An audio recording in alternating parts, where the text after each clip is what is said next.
Far, far away, up above the rooftops, up above the treetops, up above the sleepy little town, there is a sky full of stars. And every single night, when all the children in the world close their eyes and snuggle into their cozy blankets, the stars come out to play. But tonight, one little star is different. One little star is sitting very, very still. That little star has a name. Her name is Kiko. And tonight, Kiko has a question. "What is on the other side of that big, fluffy cloud?" Kiko whispered to herself. She blinked once. She blinked twice. She looked to her left. Nothing but more stars, fast asleep. She looked to her right. The big silver moon was yawning quietly.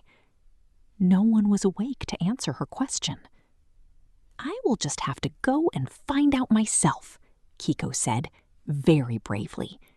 She took a deep breath, she puffed out her little light, and she began to move. Slowly at first, then faster still, across the wide and beautiful sky. The cloud was soft, oh, so wonderfully, beautifully soft. It was softer than a pillow, softer than a bunny's ear, softer than the blanket your mama tucks around you at night. Kiko giggled as the cloud tickled her edges. "Hee-hee," she laughed, spinning around inside it. The cloud smelled like fresh rain and clean laundry, and something that reminded Kiko of warm soup on a cold evening. She floated slowly through it, taking her time, enjoying every single fluffy wisp that drifted past her. When Kiko came out the other side of the cloud, she gasped. Right there, big and round and glowing, was the silver moon. Up close, the moon was enormous. His face was kind and warm, and he had deep, gentle eyes that looked like they had seen 1,000,000 years of starry nights. "Well, hello there, little one," said the moon in a deep, rumbly voice, like the sound of a drum rolled in velvet. "I don't usually see stars as small and bright as you wandering this far from home. What is your name?" "My name is Kiko," she said, only a little bit shy. "I came to see what was behind the cloud." The moon smiled so broadly that the whole sky seemed to glow a little warmer. "Then you are the bravest little star I have met in a very long time," he said. "Kiko," said the moon gently, "since you are here, let me show you something." He tilted his big round face downward. Kiko looked where the moon was pointing. Far, far below the clouds, far below the treetops, far below the rooftops, she could see tiny, tiny windows. Every window had a soft, warm light glowing inside. "Those are the homes of the children," the moon said softly. "Every one of those little lights is a bedtime lamp, and behind every bedtime lamp, a little one is drifting off to sleep. They dream of adventures, Kiko. They dream of forests and rivers and mountains and magic. And do you know what helps them dream?" Kiko shook her head slowly. She had never thought about it before. "It is starlight," the moon whispered. "Your light, Kiko. Every star up here has a job. We shine down on the world so the children below never feel too dark or too afraid. Our light sneaks in through the curtains. It rests on their pillows. It fills their rooms with the tiniest, softest glow, and that glow becomes their dreams." Kiko looked at her own hands, her own little points of light, and felt something she had never felt before. She felt important. Not big important like the moon, but important in a quiet, steady, always there kind of way. The kind of important that doesn't shout. The kind that simply glows. Just then, a tiny voice called out from nearby. "Hey, hey, over here!" Kiko spun around, perched on the edge of a small, fluffy cloud was another star, rounder and a little bit bluish, with wiggly points that couldn't quite stay still. "I'm Pip," said the blue star, bouncing excitedly. "I saw you fly through the cloud, and I thought she must be someone very interesting. Do you want to race around the Big Dipper? I've done it 4 times tonight already, but I think I can go faster if I have a friend." Kiko laughed, a bright, tinkling laugh that scattered little sparks of light everywhere. "Maybe just once," she said, grinning, and off they went. They zoomed past the Big Dipper 1, 2, 3 times. They looped around a comet's tail. It was tickly, just like the cloud. They skipped over a sleeping meteorite who snored so loudly that tiny rocks vibrated around him. They even dipped down low enough to see a lighthouse blinking on a faraway shore.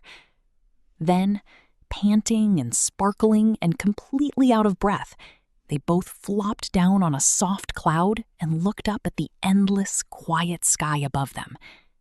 Kiko's glow had grown bigger, brighter from all that running. She didn't know that happiness could make a star shine more, but it did. After a while, Pip yawned, a big, round, starry yawn. "I think it's time for me to go back to my spot," Pip said sleepily. "Every star has a spot, you know, a place in the sky that belongs just to them, a place where the children below can look up and say, 'There it is, that's my star.'" "Do I have a spot?" Kiko asked. Pip nodded with a smile. "Everyone does, and when you find it, it will feel exactly right, like putting on a warm sock on a cold floor, like taking the first sip of hot cocoa. You'll just know." And with a soft little shimmer, Pip drifted back to his place in the sky. Kiko floated slowly across the sky. She passed clusters of old stars who had been shining for millions of years. She passed baby stars who had only just learned to glow. She passed a patch of sky that was especially dark and empty. And then she stopped. She stopped right there, in that quiet little patch of darkness. And it felt exactly right, like a warm sock on a cold floor, like the first sip of hot cocoa. She settled into her spot and sent her light down toward the earth below. Soft, steady, gentle light. Light for the children who were still learning not to be afraid of the dark. Far below, in a cozy little bedroom, a small child was lying in bed.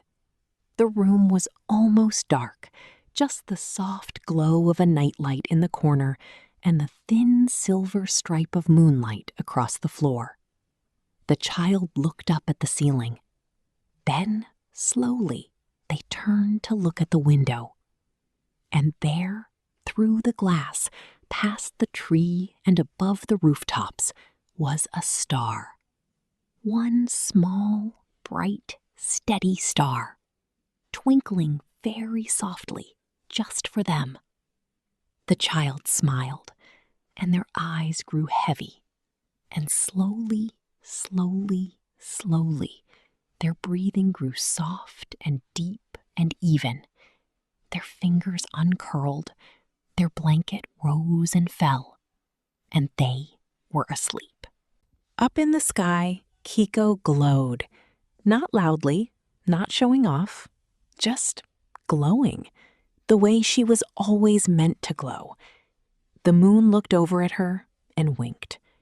Pip sparkled from across the sky, and all around her, 1,000 other stars kept their own quiet watch over all the sleeping children below. Kiko had started the night with a question. She had flown through a cloud, made a new friend, found her spot, and learned something true. You do not have to be the biggest star. You do not have to be the brightest star. You just have to be there, steady and kind and shining, for the ones who need your light. And now the night is still, and the stars are all in their places. And somewhere below, in a warm bed, A small child is dreaming the most beautiful dream. Good night, little one. Sleep well.